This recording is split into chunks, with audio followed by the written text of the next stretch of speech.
diabetes စီးချိုလို့ပြောလိုက်ရင်ပေါ့နော်type 1 type 2ကတော့လူတွေသိများတယ်ဒါပေမဲ့ type 1.5 ထိဆိုတာလည်းရှိသေးတယ် monogenic တွေရှိတယ်နောက်တစ်ခုကကြတော့တခြားယောဂတွေကြောင့် diabetes ဖြစ်လာတဲ့ဟာမျိုးတွေရှိတယ်ပြီးတဲ့ခါကျတော့ဘလို့လူမျိုးတွေမှာကောစပြီးတော့ screening လုပ်ရမလဲစချင်းမှာစတွေ့တယ် diabetes ဘယ်လိုပြောမလဲ diagnosis တော့မရထားဘူးဒါပေမဲ့သူက emergency state တွေနဲ့ရောက်လာတဲ့ဟာမျိုးဆိုရင်သိရမယ် reflex တွေပေါ့နော်ဒါတွေကိုအဓိကထားပြီးပြောပြသွားမှာပါအဲ့တော့ဒီဟာကတော့ diabetes ရဲ့ series ရဲ့ပထမဆုံးအပုတ်ဖြစ်ပါတယ်ဘာလို့ series လို့ပြောတဲ့အခါဘာလို့ပြောလဲဆိုတဲ့အခါကျဒါကျယ်ပြန့်တဲ့အတွက်ကြောင့်ပေါ့နော်တစ်ခုချင်းစီအပိုင်းလိုက်ခွဲပြီးတော့ပြောမယ်စဉ်းစားထားလို့ပါdiabetes screening ကလေဘာဖြစ်လို့အရေးကြီးတာလဲဆိုတဲ့အခါကျတော့2020မှာ1.2 million က type 2 diabetes ဖြစ်နေတာကိုတွေ့ရပြီးတော့1,400,000 ခွဲသောလူဦးရေက type 1 diabetes ဖြစ်နေတာကိုတွေ့ရတယ်ပေါ့နော်တိုင်းသားတွေမှာဆိုရင်တော့3ဆလောက်ပို့ပြီးတော့ diabetes ဖြစ်နိုင်တဲ့ chance ကတက်သွားပြီးတော့ diabetes ကြောင့်အသက်ဆုံးရှုံးနိုင်တဲ့ risk က4 times လောက်ထိကိုတက်သွားတာဖြစ်တယ်ပေါ့နော်ပြီးတဲ့အခါကျတော့လူတွေမှာပေါ့နော် disability ရှိတယ်ဆိုရင် diabetes ဖြစ်နိုင်တဲ့ chance က2ဆ3ဆတက်ပါတယ်ဘာဖြစ်လို့လဲဆိုတဲ့အခါကျတော့သူတို့မှာ mobility factors တွေရှိတယ်အစားအစာကိုဘလို့ပေါ့နော်လွယ်လင့်တခုရနိုင်တာလဲဆိုတာတွေပေါ်မှာလည်းမူတည်တယ်သူတို့အတွက် preparation တွေကလည်း difficult ဖြစ်တာရှိတယ် medication တွေဒါတွေရှိတဲ့အတွက်ကြောင့်ပေါ့နော်အဲ့တော့ diabetes ကလည်းဖြစ်ရင်serious complication တွေနဲ့တွေ့တတ်တယ်အဲ့လိုတွေ့တဲ့အခါကျတော့ quality of life ကိုလည်းထိလာတယ် premature mortality တွေပါလည်းဖြစ်လာတယ်အဲ့တော့ screening လုပ်ခြင်းအပြင်အဲ့ဒီ disease burden ကိုလျှော့ချပေးနိုင်တယ်ဒါကြောင့် diabetes ကို screening တွေ diagnosis တွေလုပ်ဖို့အရေးကြီးပါတယ်ဘယ်ခေါင်းစဉ်ကိုမဆိုပေါ့နော်ပြောတဲ့အခါမှာအရေးကြီးတဲ့ဟာကဘယ်ဟာကတော့ reflex လဲဘယ်ဟာဆိုရင်တော့ emergency လဲဆိုတာလဲသိဖို့လိုတာပေါ့နော်အဲ့တော့ patient တယောက်က acutely unwell နဲ့လာတယ်ဆိုရင် diabetic emergency တွေကိုလည်းထည့်သွင်းစဉ်းစားဖို့လိုပါတယ်အဲ့တော့ diabetic emergency တွေမှာပါလဲဆိုတော့ DKA ရဲ့ HHS ရဲ့ပါ diabetic ketoacidosis အဲ့ဒီထဲမှာ euglycemic ဖြစ်နေတဲ့ ketoacidosis တွေကိုလည်းထည့်သွင်းပြီးစဉ်းစားသင့်ပါတယ်ပြီးတော့ HHS ဆိုတာက hyperosmolar hyperglycemic state ပေါ့နော်diabetic ketoacidosis ကလေအားလုံးသိတဲ့အတိုင်းပဲသူ့မှာ biochemical triad လေးရှိတယ်ပေါ့နော်အဲ့တော့ diabetic ဆိုတဲ့အခါကျတော့ hyperglycemic တော့ဖြစ်နေမှာပေါ့အဲ့တော့ဘယ်လောက်နဲ့ဖြတ်လဲဆိုတဲ့အခါကျတော့ serum blood glucose ကို more than 11 millimole per liter နဲ့ဖြတ်တယ်ပြီးတဲ့အခါကျတော့ ketoacidosis ဖြစ်တဲ့အတွက်ကြောင့် acidosis ဖြစ်တော့ pH က less than 7.3ဒါမှမဟုတ်ဘိုင်ကက်နေနေတာပေါ့နော် less than 15 millimole per liter ပြီးတဲ့အခါမှာ keto ဆိုတဲ့အတွက်ကြောင့် keto ကနီးမီးယားလည်းဖြစ်နိုင်တယ် urea လည်းဖြစ်နိုင်တယ်ပေါ့နော်အဲ့တော့ cut off point ကဘယ်လောက်နဲ့ဖြတ်လဲဆိုတဲ့အခါကျ blood ထဲမှာကျတော့ less than 0.6ပေါ့အဲ့တော့ urine ထဲမှာကြည့်လိုက်တဲ့အခါမှာ negative or trace ဆိုရင်ဒါ normal ဖြစ်နိုင်တယ်အဲ့တော့ 0.6 ကနေ 2.9 လောက်ထိကိုတက်နေရပေါ့နော်အဲ့မှာ BGL ကလည်း more than 10 millimole per liter ဖြစ်နေရဆိုရင် DKA ဖြစ်နိုင်တဲ့ chance ကပိုပြီးတော့များသွားတယ်အဲ့ဒီမှာမှ ketone တွေက blood ထဲမှာ more than 3 လောက်ဖြစ်နေပြီ urine ထဲမှာ ketone တွေက largely ဖြစ်နေပြီဆိုရင်တော့ဒါကလုံးဝ DKA ဖြစ်နိုင်တဲ့ chance အရင်များသွားပြီပေါ့အဲ့ဒီတော့သူရဲ့ပေါ့နော်signs and symptoms တွေ signs and symptoms တွေကကြတော့BGL ဖောက်ကြည့်လိုက်တဲ့အခါမှာပေါ့နော် more than 11 millimole per liter ဖြစ်နေတဲ့အပြင်ခုနပြောတဲ့ triad တွေအပြင်ပေါ့နော်တခြားဒီဟာတွေဖြစ်နေဖြစ်နိုင်တယ်အဲ့တော့သူကလုံးဝ dehydrated ဖြစ်နေရယ်ပြီးတဲ့အခါမှာ nausea vomiting တွေရရယ် compensatory mechanism အနေနဲ့ tachycardia တွေဖြစ်တယ်ပြီးတဲ့အခါမှာ abdominal pain tachypnea ပြီးတဲ့အခါမှာသူ့ရဲ့ breathing က acidotic breathing တွေဖြစ်တယ် deep shallow breathing တွေဖြစ်နေပေါ့နော် deep shallow မဟုတ်ပါဘူး deep sighing breathing တွေဖြစ်နေရပေါ့နော်အဲ့ဒီခါကျတော့သူကလေ Kussmaul breathing နဲ့တွားပြီးတော့မှားတတ်တယ်asthma ရဲ့ Kussmaul respiration နဲ့တွားပြီးတော့မှားတတ်တယ်ပြီးတဲ့ခါကျတော့သူက confusion တွေဖြစ်တတ်တယ်အဲ့ဒီ confusion တွေကကြတော့ order level of consciousness and coma လောက်ထိကိုဖြစ်စေနိုင်ပါတယ်ဒီ diabetic ketoacidosis ကကြတော့ဘယ်သူတွေမှာပို့ပြီးတော့ common ဖြစ်လဲဆိုတဲ့အခါကျတော့ type 2 diabetes သမားတွေမှာပို့ပြီးတော့ဖြစ်တယ် especially ပေါ့နော် SGLT2 inhibitor အပေါင်းနေပို့ပြီးတော့ဖြစ်နိုင်တယ်ပြီးတဲ့အခါကျတော့ infection တို့ cardiovascular event တွေကြောင့်လည်းtrigger ဖြစ်နိုင်တယ်ဒါပေမဲ့များသောအားဖြင့်ကတော့ insulin ထိုးတာကို mix ဖြစ်သွားတဲ့အတွက်ကြောင့်ဖြစ်ကြတာများတယ်ပြီးတော့ hyperosmolar hyperglycemic state ပေါ့နော်သူရဲ့ characteristic တွေကကြတော့နာမည်အတိုင်းပဲ hyperosmolar ဖြစ်တဲ့အတွက်ကြောင့် serum osmolality က more than 320 milliosmol per kg or more ဖြစ်နေတတ်တယ်ပြီးတဲ့အခါကျ hyperglycemic ဖြစ်တဲ့အတွက်ကြောင့် BGI ကလုံးဝ high နော် more than 30 millimol per liter ဖြစ်တယ် without significant ketonemia or acidosis ပြီးတဲ့အခါကျတော့ severe dehydration hypovolemia and will ဖြစ်နေတတ်တယ်သူရဲ့ characteristic က3ခုပေါ့နော်အဲ့တော့တကယ်လို့ပေါ့နော် patient က acute sepsis ရှိနေတယ်ဒါမှမဟုတ်ရင် myocardial ischemia or stroke အဲ့လိုမျိုးဖြစ်ထားတယ်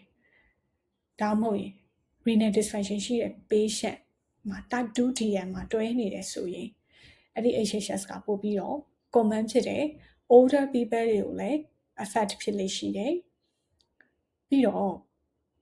တချို့ patient တွေမှာ coma ထိဝင်သွားနိုင်တယ်အဲ့မှာ neurological impairment ကလည်း common ဖြစ်တယ်အဲ့တော့ကြည့်လိုက်ဟိုပဲ mortality က HHS ကပို့ပြီးတော့ higher ဖြစ်နေတာပေါ့အဲ့တော့ HHS မှာ metabolic acidosis တွေ့ရဆိုရင်အဲ့ဒါက lactic acidosis ကြောင့်ရနေတာဖြစ်နိုင်တယ်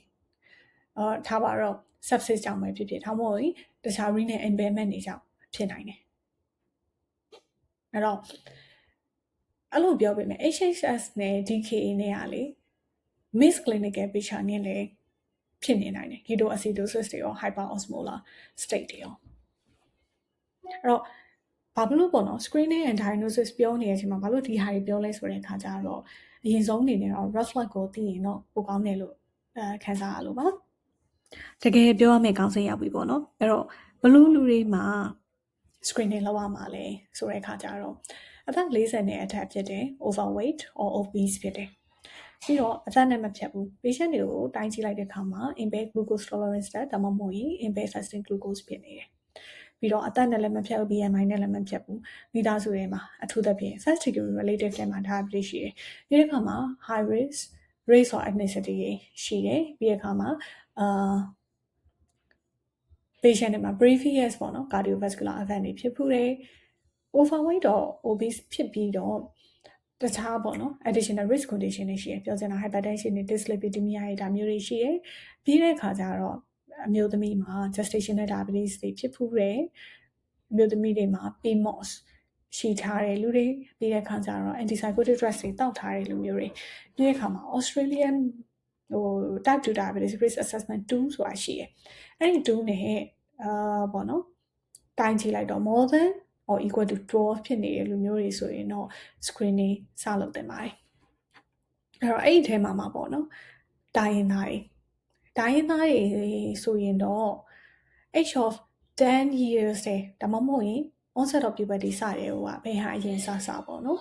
အဲ့တော့ခုနကပြောတဲ့ risk factors တွေရှိနေတယ်ဆိုရင် HbA1c ကို annual point of care အနေနဲ့စစ်တင်ပါတယ်အဲ့တော့ခုနကပြောသလိုပေါ့နော် Osric အဲ့ Osric လေးအကြောင်းကိုနည်းနည်းလေးအသေးစိတ်ပြောချင်ပါတယ်ဒီ Osric 2ကိုပြဘူးလားမသိဘူး cardiovascular risk assessment အတွက်တော့လေဒီဟာကကြတော့နောက်9နှစ်အတွင်းမှာ type 2 DM ဖြစ်နိုင်လားမဖြစ်နိုင်လားဒီ chance ကိုတွက်တာဖြစ်ပါတယ်အဲ့တော့တူဖြည့်ကြည့်မယ်ဆိုရင် age group က under 35 ထားပါတော့ gender က female တိုင်းရင်းသားလားဆိုတော့မဟုတ်ဘူးဗမာမွေးတာလဲဆိုရင် Asia ဒီ Asia မှာမွေးရ2မှတ်တောင်တက်သွားနော်လူနေပြီးတဲ့အခါမှာမိသားစုဝင်တွေမှာသူသဖြင့် parents brother sister တွေမှာ type 1 type 2ဖြစ်ဘူးလားဆိုတော့ yes illness တွေ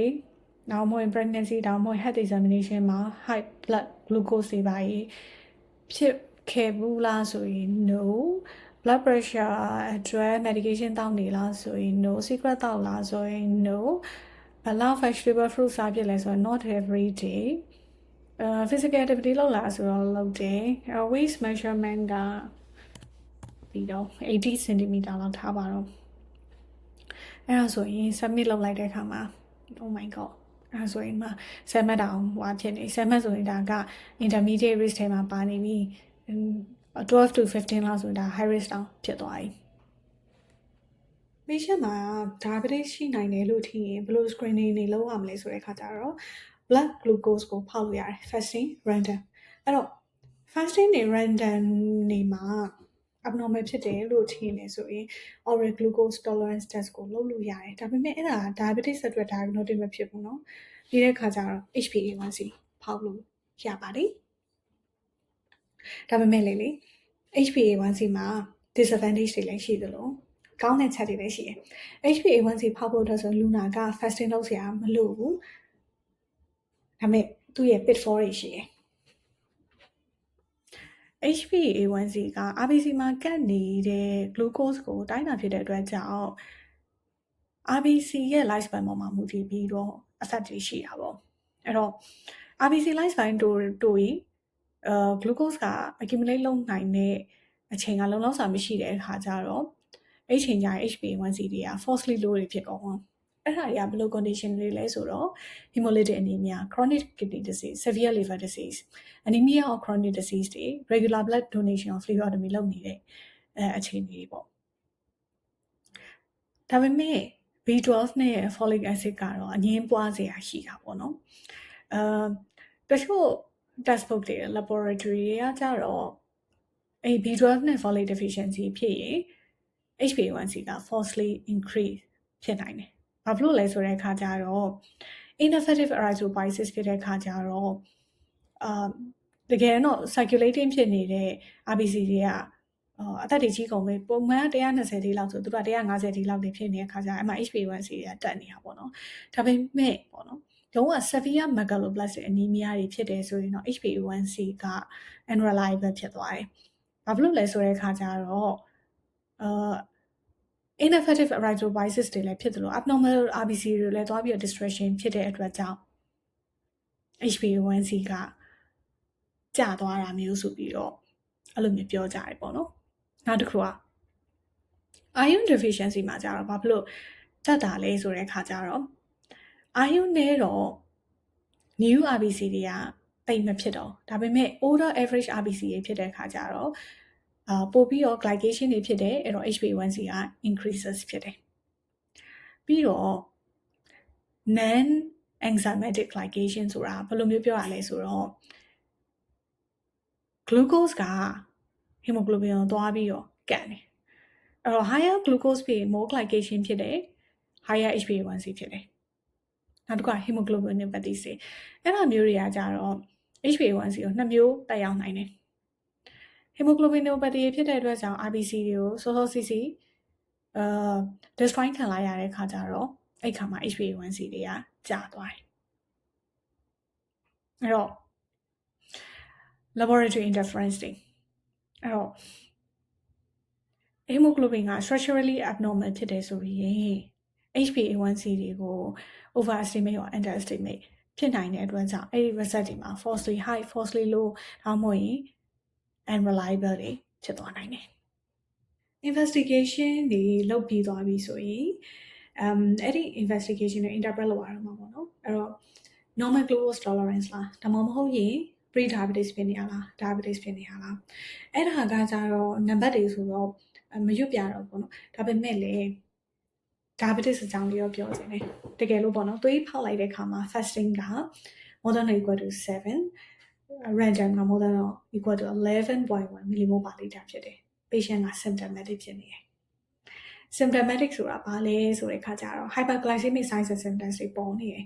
polyuria polydipsia polyphagia တွေဖြစ်တယ်ဒါပေမဲ့အဲ့လိုစားနေပေမဲ့လည်းနော် weight loss တွေဖြစ်နေတယ်ပြီးတဲ့ခါကျတော့noduria တွေပါဖြစ်တယ်ပြီးတော့အနာတွေပါရတိတ်ပြီးတော့မကြက်နေဘူးပေါ့နော်peripheral neuropathy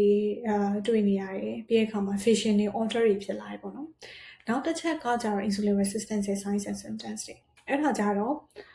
acanthosis nigricans တွေ central obesity hirsutism ပြီးတဲ့အခါကျတော့ skin text တွေပါတွေ့နေရတယ်ပေါ့နော်အမျိုးသမီးတွေမှာဆို menstrual irregularity ဆိုတာ insulin intolerance တွေresistance တွေဖြစ်နေနိုင်ပါတယ် နောက်က lunar တော့ symptom မဖြစ်ဘူးဒါပေမဲ့သွေးဖောက်လိုက်တဲ့အခါမှာခုနကပြောတဲ့ဒါ parameter တွေတက်နေတယ်ပေါ့နော်အဲ့ဒါဟိုကတစ်ခေါက်တက်ရုံနဲ့ပြောရတာမဟုတ်ဘူး two separate occasions တွေဖြစ်နေတယ်oral glucose tolerance test က2 hour glucose ပေါက်ကြည့်လိုက်တဲ့အခါမှာလည်း more than or equal to 11.1 millimole per liter ဖြစ်နေ HbA1c က more than or equal to 48 millimole per liter ဒါမှမဟုတ် more than or equal to 66.5% on two separate occasions ဖြစ်နေတယ်ဆိုရင်ဒါ diagnostic criteria ပါ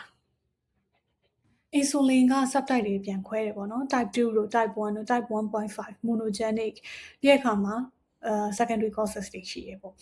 type 2ကကျတော့ insulin ကိုတဖြည်းဖြည်းနဲ့ resistant ဖြစ်လာပေါ့နော်အဲ့အတွက်ကြောင့်သူကအသက်နည်းနည်းပိုပြီးတော့ပေါ့နော်ကြီးတယ်ဆိုတာလည်း middle age လောက်မှာစပြီးတော့တွေ့ရတယ်စတွေ့ရဲ့အချိန်မှာလည်းslow onset ဖြစ်တတ်တယ်ပြီးတဲ့အခါမှာ symptoms တွေကတိတ်ပြီးတော့မရှိတာမျိုးလည်းဖြစ်တတ်တယ်ပြီးတော့သူတို့ကြတော့ overweight ဖြစ်တတ်တာများတယ် strong family history က risk factor တွေမှာပါတယ်ပြီးတော့ type 1 type 1ကကြတော့ insulin ကိုသူက secretion တွေမရှိတာပေါ့နိမရှိတာဆိုတာကဒီ pancreatic beta cells တွေကိုလာတိုက်နေတဲ့ကောင်တွေရှိလို့အဲ့ဒီအတွက်ကြောင့်သူက rapid onset တွေ့ရတယ်ငငယ်ရွယ်နဲ့ပို့ပြီးတော့တွေ့ရတတ်တယ်ပြီးတဲ့အခါမှာသူ့ရဲ့ BCA ကပို့ပြီးတော့ high ဖြစ်နေတတ်တယ်သူကကျတော့ type 2နဲ့မတူတဲ့ဟာကျတော့ recent weight loss တွေပါတွေ့ရနိုင်တယ်အဲ့တော့ blood test တွေအနေနဲ့ကကျတော့ auto antibody test တွေစစ်လို့ရတယ်ဒါပေမဲ့လည်းလာတာမှလည်းတွေ့ရနိုင်တယ်ဆိုတာသိရမယ်ပေါ့နော်ပြီးတဲ့အခါကျတော့ non fasting sample တွေမှာ C-peptide တွေအဲ့ဒါ pro-insulin ရဲ့ other half အဲ့ဒါက less than 0.2 nanomole per liter ဖြစ်နေတယ်ဆိုရင်ဒါ insulin secretion absence ဖြစ်နေတယ်ဆိုတာကိုပြတာပေါ့အဲ့တော့ type 1.5 type 1.5 ဆိုတာဘာလဲဆိုတဲ့အခါကျတော့သူက autoimmune ကိုပဲ latent autoimmune diabetes ဖြစ်တာပါအဲ့တော့တဖြည်းဖြည်းနဲ့သူက beta cell ရဲ့ destruction ဖြစ်လာတယ်ပေါ့နော်ပထမအစမှာတော့သူကdiagnosis သိတဲ့ချိန်မှာ insulin ကိုမရှိမယ်နဲ့ manage လုပ်လို့ရနိုင်တယ်ဒါပေမဲ့ over months တွေ years တွေကြာလာတဲ့အခါမှာမရတော့ insulin dependent ဖြစ်လာတယ်ပေါ့နော်အဲ့တော့သူကကြတော့ age of onset adulthood က adulthood မှာတွေ့ရတယ်ဒါပေမဲ့သူက more than 50 years မှာတွေ့ရမှာ less than under 50 years မှာတွေ့ရတယ်တွေ့ရင်လည်း acute symptoms တွေနဲ့တွေ့ရတာဖြစ်တယ်ပြီးတော့ family မှာပဲဖြစ်ဖြစ်personal history မှာပဲဖြစ်ဖြစ် autoimmune disease တွေရှိနိုင်တယ်ပေါ့နော်အဲ့တော့ laboratory studies ကလည်းခုနပြောတဲ့ antibody တွေorder လို့ရပါတယ်ပြီးတဲ့အခါမှာ monogenic diabetes ဆိုတာကြတော့ insulin secretion ကို affect ဖြစ်စေတဲ့ gene defect ပါinsulin action မှာသွားပြီးတော့တက်ရောက်နေတာမဟုတ်ဘူးအဲ့တော့သူ့မှာ2မျိုးရှိတယ် neonatal diabetes ဒါပေမဲ့ကံကောင်းတဲ့အချက်ကအဲ့ဒီဟာ rare ဖြစ်တယ်ပြီးတဲ့အခါမှာMODY လို့ခေါ်တယ် maturity onset diabetes of the young ဆိုပြီးတော့2မျိုးခွဲလိုက်လို့ရတယ်ပေါ့နော်သူက autosomal dominant inheritance pattern နဲ့သွားတယ်ပြီးတဲ့အခါကျတော့ overweight လည်းမဖြစ်ဘူး obese လည်းမဖြစ်ဘူး patient တွေကပြီးတဲ့အခါမှာ non ketotic diabetes တွေနဲ့ဖြစ်တတ်တယ်ပြီးတဲ့အခါမှာ diabetes ရဲ့ diagnosis ရတာ under the age of 25မှာရကြတာများတယ်ပေါ့နော်နောက်တစ်ခုကကျတော့တခြား causes တွေကြောင့် diabetes တွေဖြစ်တာအဓိကအားဖြင့်ကတော့ pancreas ကိုထိနိုင်တဲ့ယောဂတွေပေါ့နော်အဲ့ဒါတွေကကျတော့ chronic pancreatitis တွေ cystic fibrosis hemochromatosis pancreatic cancer တွေဖြစ်တယ် infection အနေနဲ့ကကျ hepatitis C ပြီးတော့ endocrine acromegaly တွေ Cushing syndrome hyperthyroidism medication အနေနဲ့ကတော့ corticosteroid antipsychotic medications တွေကြောင့် diabetes ဖြစ်လာတာ management ကဘာလုပ်မလဲဆိုတဲ့အခါကျတော့ diabetic ketoacidosis တွေရှိနေတယ်ဒါမှမဟုတ်ရင် hyperosmolar hyperglycemic တွေဖြစ်နေဆိုရင်ဒါတွေက community မှာကုလို့ရတဲ့ level မဟုတ်ဘူးပေါ့အဲဒီအတွက်ကြောင့်ဒါဆိုရင် emergency referral လုပ်ရမယ်အဲ့တော့တကယ်လို့ပေါ့နော် patient က type 1 diabetes နဲ့တူတယ် patient symptomatic လည်းမဖြစ်တော့ mild symptoms တွေပဲရှိတယ်ဆိုရင် diabetes advice ဒါမှမဟုတ်ရင်acute diabetes assessment တွေယူသင့်တယ်